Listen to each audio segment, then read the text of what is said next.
उसके बाद विशेषण के भेद। विशेषण के कितने भेद हैं? विशेषण के 4 भेद हैं। गुणवाचक विशेषण,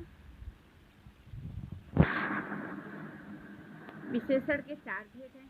गुणवाचक विशेषण, परिमाणवाचक विशेषण, संख्यावाचक विशेषण और सार्वनामिक विशेषण। 4 इन चारों को मैंने आपको देखो विस्तार से बताया।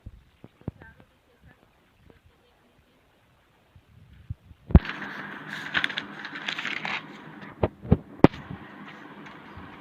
कि विशेषण के परिणाम, विशेष की परिभाषा, विशेषण की भेद। फिर गुणवाचक, संख्यावाचक विशेषण। संख्यावाचक 2 प्रकार के हैं, निश्चय और निश्चित और अनिश्चित। उसके बाद परिमाणवाचक विशेषण, इसमें भी परिमाणवाचक विशेषण के 2 भेद होते हैं, निश्चित परिमाणवाचक और अनिश्चित परिमाणवाचक। और सार्वनामिक विशेषण, ये आपका चौथा हो गया। और उसके बाद मैंने आपको बताया था प्रविशेषण, ठीक है, प्रविशेषण बताया था। अब आइए प्रविशेषण के बाद मैं आपको आज बताती हूँ कि आज हम लोग पढ़ेंगे विशेषणों की तुलना। क्या पढ़ेंगे? विशेषणों की तुलना, ठीक है। अब विशेषणों की तुलना में आपको बता दें कि व्यक्ति, वस्तु या स्थिति की तुलनात्मक अवस्था को ही विशेषण की तुलनात्मक अवस्था कहते हैं।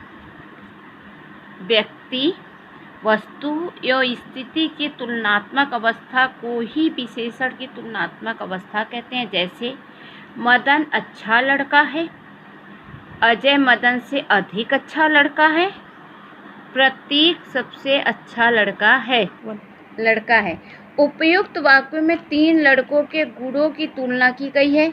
तुलना की दृष्टि से गुणवाचक विशेषण की 3 अवस्थाएं मानी गई हैं। वे इस प्रकार है: मूलावस्था, उत्तरावस्था और उत्तमावस्था। आइए अब जैसे कि आपको कहें कि मूलावस्था, उत्तरावस्था और उत्तमावस्था, इन तीनों का विशेषणों की तुलना, विशेषण की तुलना कितना है। अब हम लोग पढ़ेंगे विशेषणों की तुलना। विशेषणों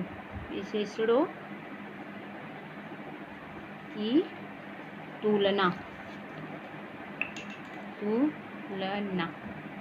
इसमें क्या है मैं अभी आपको बता दे रही हूँ। विशेषणों की तुलना में जब 2 या 2 से अधिक वस्तुओं, व्यक्तियों, स्थानों अथवा भावों के गुण, रंग, रूप आदि की तुलना की जाती है।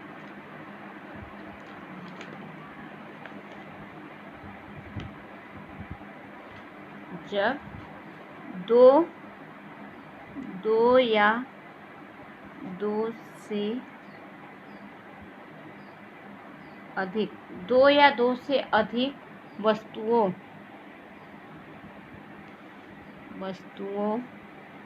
व्यक्तियों,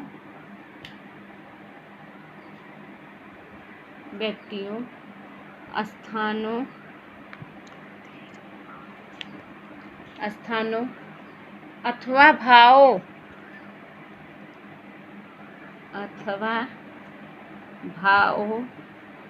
अथवा भावों के गुण, रंग, रूप आदि की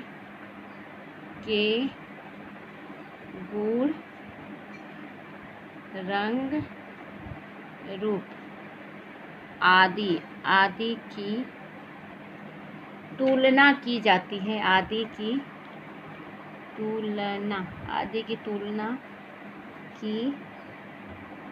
जाती है। आदि की तुलना की जाती है। तब वहाँ प्रयुक्त हुए विशेषण,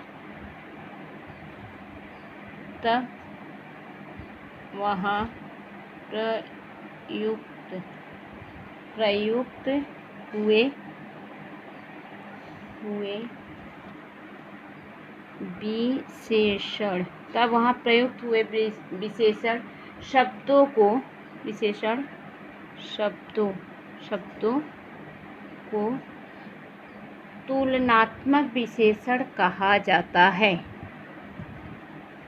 शब्दों को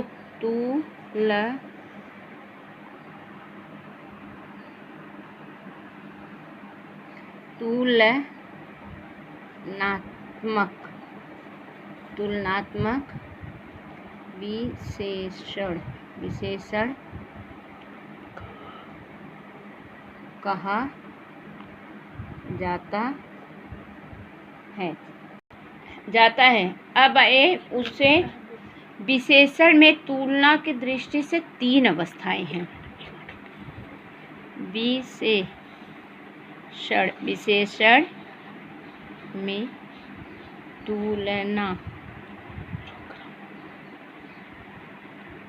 तुलना की दृष्टि से 3 अवस्थाएं होती हैं। 3 अवस्थाएं होती है। आइए अब इनकी 3 अवस्थाएं कौन कौन सी हैं। पहला है मूलावस्था।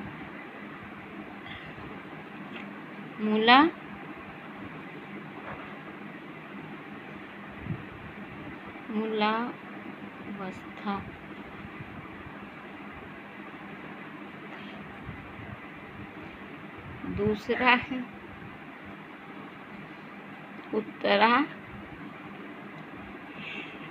उत्तरावस्था और तीसरा है उत्तमावस्था।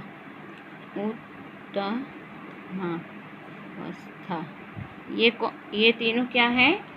विशेषण की तुलना की 3 अवस्थाएं हैं।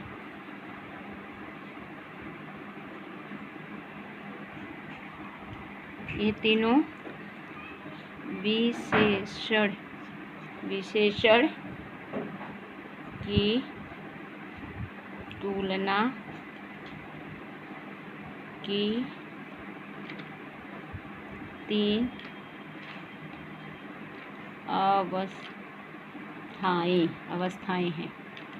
अवस्थाएं हैं। कौन कौन सी? मूलावस्था, उत्तरावस्था और उत्तमावस्था।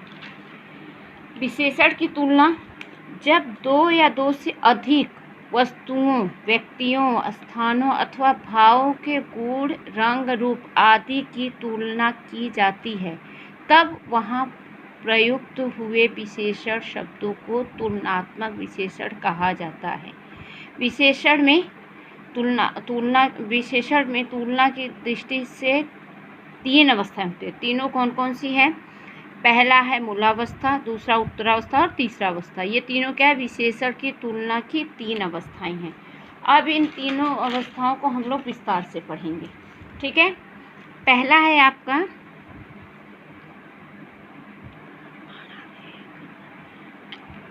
मूलावस्था।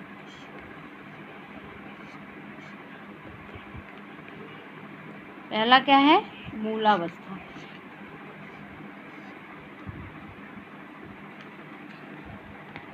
मूलावस्था क्या है? आइए बताते हैं।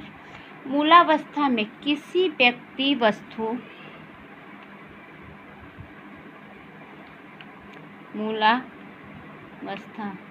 मूलावस्था में किसी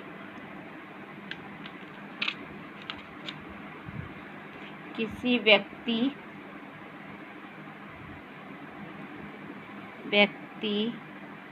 वस्तु अथवा स्थान की विशेषता बताई जाती है।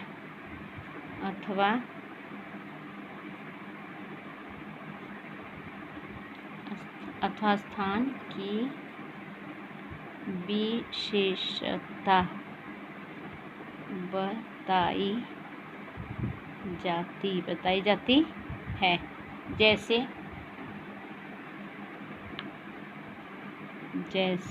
जैसे में क्या है? जैसे रमेश एक चतुर लड़का है। एक मिनट बच्चों।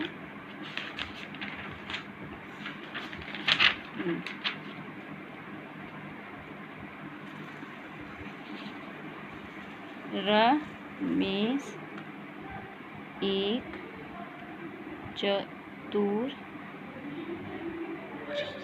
लड़का है। दूसरा है आपका मदन अच्छा लड़का है। तीसरा है आपका राजू बुद्धिमान छात्र है। राजू बुद्धिमान छात्र है। अब आपको बताएं कि ये मूलावस्था है क्या। मूलावस्था में किसी व्यक्ति, वस्तु अथवा स्थान की विशेषता बताई जाती है। मतलब किसी की व्यक्ति, वस्तु, स्थान की विशेषता, उसके अंदर क्या विशेषता है। तो जैसे रमेश एक चतुर लड़का है, उसकी विशेषता क्या है, चतुर, मतलब चालाक लड़का है। रमेश एक चालाक लड़का है, चतुर उसकी विशेषता है। मदन अच्छा लड़का है, मदन लड़का है पर कैसा है, अच्छा लड़का है। राजू बुद्धिमान छात्र है, राजू बुद्धिमान छात्र है। मतलब किसी एक की विशेषता बताती है। यहाँ पे किसी एक जो व्यक्ति, वस्तु, स्थान है, उसमें क्या विशेषता है ये बताया जाता है। अब आइए दूसरा आपका क्या है,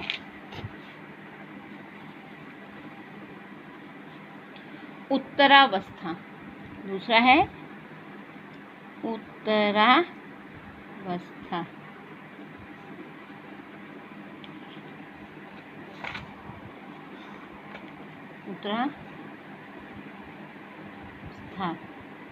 इसमें आपका क्या है, देखिए इसमें उत्तरावस्था में दो व्यक्तियों, वस्तुओं, उत्तरावस्था में आपका, रुक जाओ बच्चों थोड़ा सा, 1 मिनट। हाँ, उत्तरावस्था में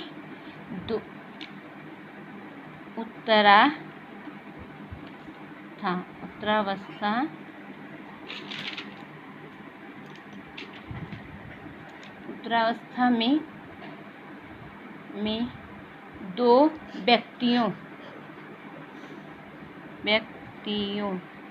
व्यक्तियों, वस्तुओं,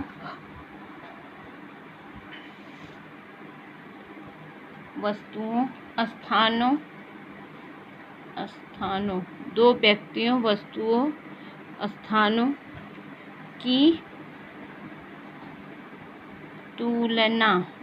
की तुलना की जाती है।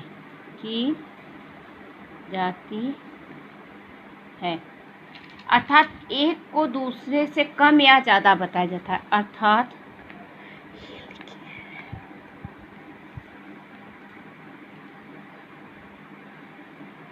अर्थात एक को दूसरे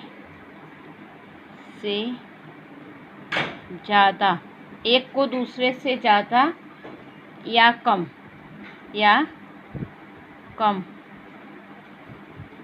बताया जाता है।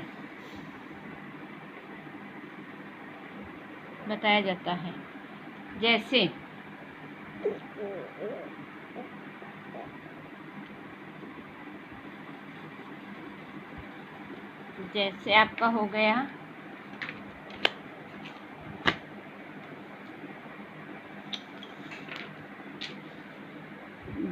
आपको, देखें उषा नेहा से अच्छा गाती है।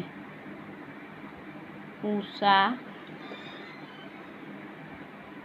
नेहा से अच्छा गाती है। उषा नेहा से अच्छा गाती है। दूसरा है आपका महेश श्याम से कुशल, चलिए दूसरा है दिल्ली शहर जोधपुर से बड़ा है। जोधपुर दिल्ली शहर जोधपुर से बड़ा है। तीसरा है खरगोश। खरगोश शेर से अधिक चालाक है। चालाक है। फिर है बीरबल अकबर से ज़्यादा होशियार है।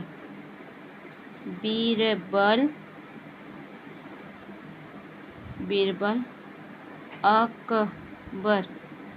अकबर से ज़्यादा होशियार है। होशियार है। और एक हो गया आपका रीना सविता से कम बुद्धू है। रीना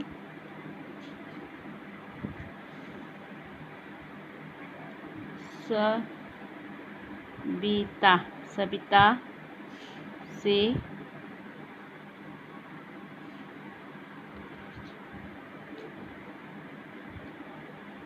कम बुद्धू है। बुद्धू है।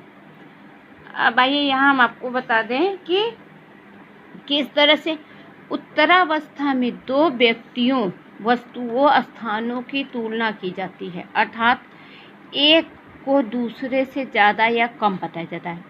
और उत्तरावस्था में क्या था कि व्यक्तियों, वस्तुओं, स्थानों की विशेषता बताई जाती थी कि उनके अंदर क्या विशेषता है। लेकिन यहाँ पे तुलनात्मक है कि यहाँ तुलना बताई जा रही है कि दो के बीच में क्या तुलना है। तो पहला आपको बता दे, देखिए पहला है आपका उषा नेहा से अच्छा गाती है। उषा गाती है पर किससे अच्छा गाती है? नेहा से अच्छा गाती है। नेहा भी गाना गाती है लेकिन उषा नेहा से अच्छा गाती है। किससे अच्छा गाती है? उषा नेहा से अच्छा गाती है। दूसरा है दिल्ली शहर जोधपुर से बड़ा है। जोधपुर शहर बड़ा है लेकिन दिल्ली उससे भी बड़ा है। तो यहाँ क्या हुआ? दिल्ली शहर जोधपुर से बड़ा है। तीसरा है खरगोश शेर से अधिक चालाक है। इसमें दोनों चालाक है, खरगोश और शेर। लेकिन तुलना किसकी हो रही है? खरगोश की तुलना किससे हो रही है? शेर से। खरगोश चालाक है लेकिन शेर से अधिक चालाक है। शेर तो चालाक है ही, लेकिन इससे अधिक कौन चालाक है? खरगोश। इससे अधिक कौन चालाक है? खरगोश। ये चौथा है बीरबल अकबर से ज़्यादा होशियार है। अकबर बहुत होशियार है लेकिन जो बीरबल है उनकी तुलना किससे हो रही है? अकबर से। मतलब अकबर होशियार व्यक्ति हैं लेकिन होशियार राजा, लेकिन बीरबल जो है उनसे ज़्यादा होशियार है। कौन? बीरबल। ये आपका है रीना सविता से कम बुद्धू है। रीना सविता से, सविता बुद्धू है लेकिन रीना जो है उससे कम बुद्धू है। हाँ ठीक है, तो रीना सविता से कम बुद्धू है। सविता जो है वो ज़्यादा बुद्धू है, उससे कम रीना बुद्धू है। बुद्धू दोनों हो रहे हैं लेकिन इसमें कम और ज़्यादा कौन है? सविता ज़्यादा बुद्धू है और रीना कम है। ठीक है, तो यहाँ पे दो व्यक्तियों की तुलना की गई है कि कौन किससे कम और ज़्यादा है। अब आइए हम थर्ड लिखेंगे।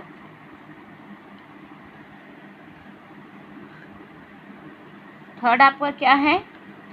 उत्तमावस्था। आइए अब है ये तीसरा आपका उत्तमावस्था। जब किसी व्यक्ति या वस्तु या स्थान को सबसे अच्छा या बुरा बताया जाता है तब विशेषण से पहले सबसे अधिक, सबसे ज़्यादा, सबसे कम आदि जोड़ा जाता है। जैसे प्रशांत महासागर सबसे बड़ा सागर है। प्रशांत महासागर सबसे बड़ा सागर है। सागर है पर यहाँ सबसे बड़ा, मतलब जितना भी महासागर है उसमें सबसे बड़ा महासागर क्या हुआ? प्रशांत। तो सबसे बड़ा महासागर है। उसके बाद है माउंट एवरेस्ट सबसे ऊंची चोटी है। माउंट एवरेस्ट सबसे ऊंची चोटी है। ऊंची चोटी सबकी है, लेकिन माउंट एवरेस्ट क्या है, जितनी भी ऊंची चोटियां हैं एवरेस्ट की, उसमें सबसे ऊंची चोटी किसकी हुई, माउंट एवरेस्ट की हुई। ठीक है। उत्तमावस्था, उत्तमावस्था। अब आइए उत्तमावस्था के बारे में पढ़ेंगे कि उत्तमावस्था क्या है। पहले हम लोग ने पढ़ चुके हैं क्या, मूलावस्था, उत्तरावस्था, अब तीसरा है उत्तमावस्था। उत्तमावस्था में आपका क्या है कि उत्तमावस्था में तुलना की जा रही है वस्तुओं,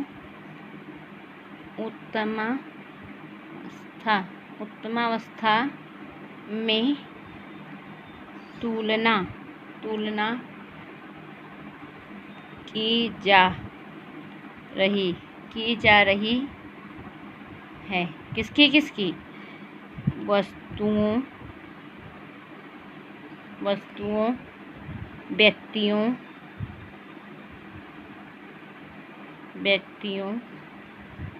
अथवा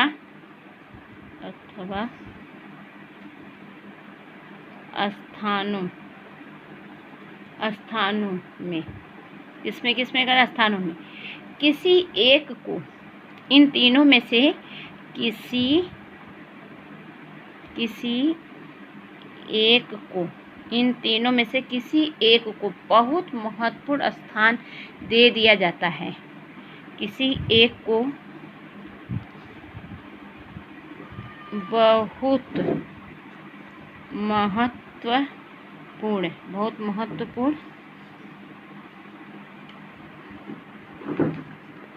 महत्वपूर्ण स्थान दे दिया जाता है।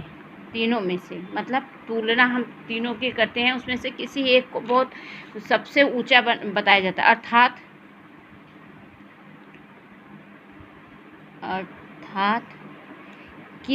अर्थात किसी एक को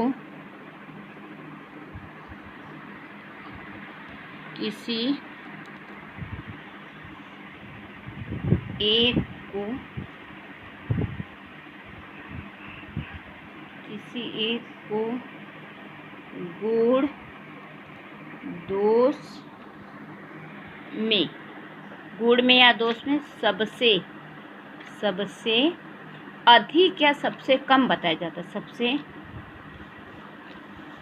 अधिक या सबसे कम बताया जाता है। सबसे अधिक या सबसे कम बताया जाता है। आइए, जैसे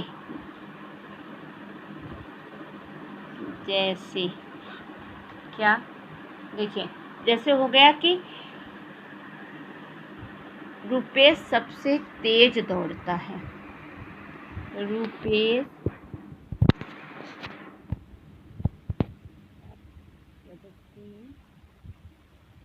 तेज दौड़ता है। फिर है आपका माउंट एवरेस्ट संसार की उच्चतम कोटि है। यह आपको कहें कि माउंट एवरेस्ट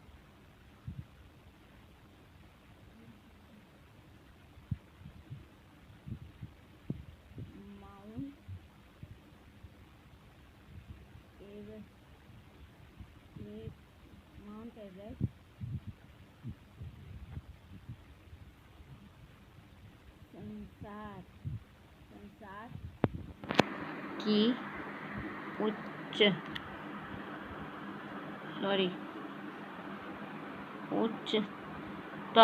उच्चतम चोटी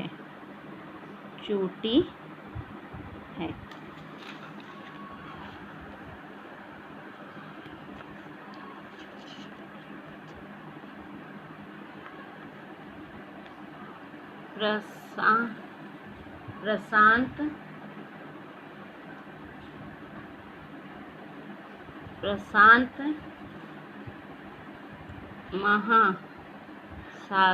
प्रशांत महासागर सबसे बड़ा सागर है, सागर है। और फिर व्हेल मछली, व्हेल मछली सबसे बड़ा जंतु है, जंतु है। अब आइए आपको हम समझा दें कि इससे क्या है। देखिए, उत्तमावस्था, उत्तमावस्था में तुलना की जा रही है वस्तुओं, व्यक्तियों अथवा स्थानों में किसी एक को बहुत महत्वपूर्ण स्थान दे दिया जाता है, अर्थात किसी एक को गुण दोष में सबसे अधिक, सबसे कम बता, सबसे अधिक या सबसे कम बताया जाता है। अब रुपेश सबसे तेज दौड़ता है, सब बच्चे दौड़ते हैं लेकिन जो रुपेश है वह सबसे तेज दौड़ता है। सब तेज दौड़ते हैं लेकिन सबसे तेज कौन है? तो इसमें इसका गुण बताया जा रहा है कि रुपेश जो है वो बहुत तेज़ दौड़ता है, सब बच्चों में सबसे तेज़ दौड़ता है, इसे सबसे अलग स्थान दिया गया। माउंट एवरेस्ट संसार की उच्चतम चोटी है, मतलब माउंट एवरेस्ट संसार की सबसे ऊंची चोटी है, बहुत ऊंची पर्वत है, उनकी सबसे ऊंची चोटी है, लेकिन सबसे ऊंची चोटी में कौन आया है? माउंट एवरेस्ट उच्चतम, मतलब ये सबसे ऊपर है। प्रशांत महासागर सबसे बड़ा सागर है, बहुत सागर हैं लेकिन जो प्रशांत महासागर है जो वह क्या है? सबसे, मतलब सबसे बड़ा सागर कौन सा है? प्रशांत महासागर। व्हेल मछली सबसे बड़ा जंतु है, जंतु बहुत सारे हैं लेकिन जो व्हेल मछली है वह सबसे बड़ा जंतु है। तो यहाँ 3 लोगों की तुलना की गई है और तीनों में किसी एक को बड़ा बनाया गया है। जैसे कि कक्षा में बच्चे हैं लेकिन राहुल सबसे पढ़ने में तेज है, कक्षा में बच्चे पढ़ने में सब तेज है लेकिन राहुल जो है वह सबसे तेज है। मतलब किसी एक पर्सन को बड़ा बताना, किसी एक पर्सन को तेज बताना, अच्छा बताना या सबसे कम बताना। या कह दिए कि क्लास में रोहित बहुत कमज़ोर है, सबसे कमज़ोर है, तो उसकी कमी बताई गई कि कमज़ोर बच्चे क्लास में है लेकिन रोहित क्या है? सबसे कमज़ोर है। तो किसी का कम और किसी को ज़्यादा बताना, किसी के गुण और किसी की अच्छाई और बुराई बताना। ठीक है, अब ये मैंने आपको क्या बता दिया यहाँ पे कि आपको उत्तरावस्था, उत्तमावस्था, आपको मूलावस्था, उत्तरावस्था और उत्तमावस्था, ये तीनों आपके हो गए और इसको मैंने विस्तार से भी आपको बता दिया। अब आइए आपको विशेषण के रूप,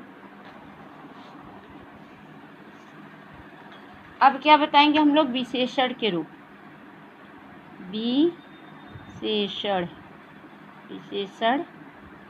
के रूप। अब विशेषण के रूप क्या है ये मैं आपको अभी बता दे रही हूँ। विशेषण के रूप में हम आपको बताएंगे कि मूलावस्था,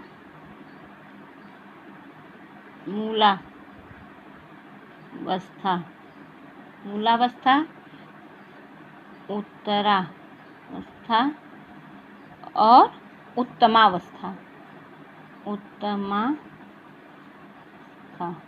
उत्तमावस्था, ये तीनों हैं। आपको पता है विशेषण की ये तीनों रूप है।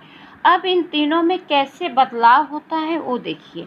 जैसे आपको हम बता दिए कि मूलावस्था में वह कोमल, राधा कोमल है, इसमें कोमल हुआ। अब उत्तरावस्था में हो गया कोमलतर,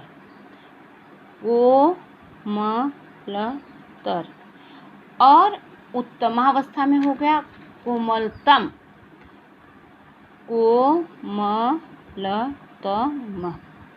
ठीक है। फिर हो गया सुंदर, फिर सुंदरतम, और फिर हो गया सुंदरतर है, ये रहा है सुंदरतर। और इसमें हो गया उत्तमावस्था में सुंदरतम, ओके। इसमें है अधिक, मूलावस्था में अधिक। अब तो आपको समझ में आ गया कि आगे क्या है? अधिकतर,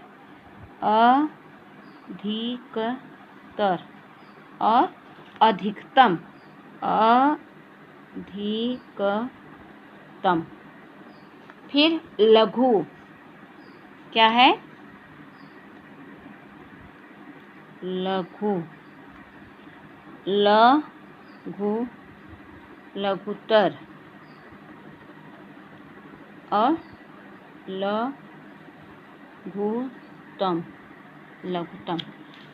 फिर है आपका उच्च, मूलावस्था में है उच्च, उच्चतर, उच्चतर और उच्चतम, उच्चतम। निम्न, निम्न, फिर है निम्नतर, निम्नतर और निम्नतम। ओके। फिर है आपका महान, महान, महानतर, महत्तर। महान से है आपका महत्तर, महत्तर और ये क्या है? महत्तम, महत्तम। उसके बाद आपका हो गया प्रिय, प्रियतर, प्रियतर और प्रियतम, प्रियतम। अब आप आइए, आपको हम बता दें कि देखिए ये आपके प्रश्न उत्तर हैं, दिए गए प्रश्नों के उत्तर है। आपको विशेषण से आप क्या समझते हैं, विशेषण और विशेष में क्या अंतर है, विशेषण के भेदों के नाम लिखिए, विशेषण की तुलनात्मक कौन कौन सी है नाम लिखिए और एक एक का उदाहरण दीजिए। संख्यावाचक विशेषण के कितने प्रकार हैं, इनके दो दो उदाहरण दीजिए। फिर आपको है रिक्त स्थानों की पूर्ति, रिक्त स्थानों की पूर्ति। अब इन रिक्त स्थानों की पूर्ति आप लिखेंगे और खुद क्वेश्चन आपका आपके आंसर में है, जो मैंने आपको दिया है उसी में से आप लिखें और लिख के आप व्हाट्सएप पे भेजेंगे, मैं उसे चेक करूँगी। अगर आप नहीं लिखेंगे तो स्कूल खुलने के बाद आपकी रिस्पॉन्सिबिलिटी है, मैं इतना बता दी। फिर उसके बाद अगर आपको क्वेश्चन नहीं आएगा तो आप मुझे बताइएगा कि मैम मुझे क्वेश्चन नहीं समझ में आ रहा है। ठीक है, ओके ओके बेटा, हो गया। आपके ये जो विशेषण थे ये मैंने 3 उसमें आपको बता दिए, 3 भाग में। हाँ, 3 भाग में आज आपका विशेषण ख़त्म हुआ। आपको मैंने नोट्स दे दिया है, आप इसे तैयार करेंगे और लिखेंगे। देखिए विशेषण के तीनों भाग मैंने दे दिया है और आप उसके बाद मूलावस्था, उत्तरावस्था, उस तमाम में तीनों आपको, अब ये आप पढ़ लीजिए, उसके बाद ये है। ठीक है, ओके।